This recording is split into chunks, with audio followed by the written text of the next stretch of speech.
నేడు బోత్తోని శ్రీ సరస్వతి శిశు మందిర్ పాఠశాలలో మొక్కలు నాటి ఏక్ పేడే మాకే నామ్సే కార్యక్రమం నిర్వహించారు. సామాజిక కార్యకర్త జక్కుల వెంకటేష్ మాట్లాడుతూ భారతీయ సంస్కృతి సంప్రదాయాలు, కళలు, ధర్మాన్ని, ఆచార వ్యవహారాలని పోసి ఒక రూపాన్ని ఇస్తే అదే శ్రీ సరస్వతి శిశు మందిరం అని విద్యార్థులు ప్రతి సంవత్సరం మొక్కలు నాటాలి అని పౌధమే పరమాత్మ హే అని తెలియజేశారు. ఈ కార్యక్రమంలో పాఠశాల ప్రధాన ఉపాధ్యాయులు కొండ రాజేందర్ గౌడ్, రాయపల్లి సతీష్, ఉపాధ్యాయ సిబ్బంది, విద్యార్థులు పాల్గొన్నారు.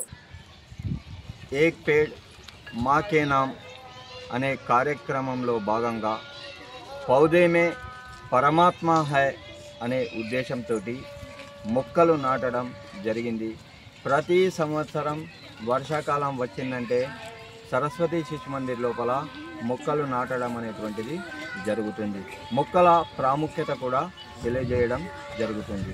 ఎందుకు అని అంటే సరస్వతి శిశు మందిర్లోనే ఎందుకు అనిగింత అంటే భారతదేశం లోపల ఉన్నటువంటి ధర్మాన్ని కానీ, సంస్కృతిని కానీ, ఆచార వ్యవహారాలను కానీ, కళలను, క్రీడలను ఇవన్నింటినీ కూడా ఒక్క దగ్గర పోతే వచ్చేటువంటి రూపమే శ్రీ సరస్వతి శిశు మందిర్. ఎంతో ఉన్నతమైన మానవ జీవితాన్ని తెలియజేసేదే సరస్వతి శిశు మందిర్. ఇక్కడ సదాచారం అనేటువంటి ఒక సబ్జెక్టు చెప్పబడుతుంది. ఇది ఎక్కడ ఏ పాఠశాలలో కూడా నేర్పబడదు.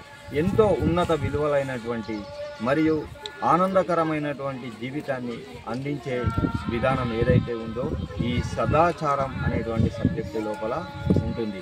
ఇలాంటి సరస్వతి శిశు మందిరాలలో చదివినటువంటి ఎందరో వ్యక్తులు గొప్ప జీవితాలని జీవిస్తుండ్రు. భారతదేశం అంతటా కూడా ఈ సరస్వతి శిశు మందిరాలు వర్ధిల్లాలి, ఇంకా ఎక్కువ సంఖ్యలో పెరగాలి. అదే రకంగా విద్యార్థులను కూడా సరస్వతి శిశు మందిరాలలో చదివించాలి. వారికి జీవితం యొక్క విలువ అనేటువంటిది తెలియజేస్తుంది సరస్వతి శిశు మందిర్ అని తెలియజేస్తుంది.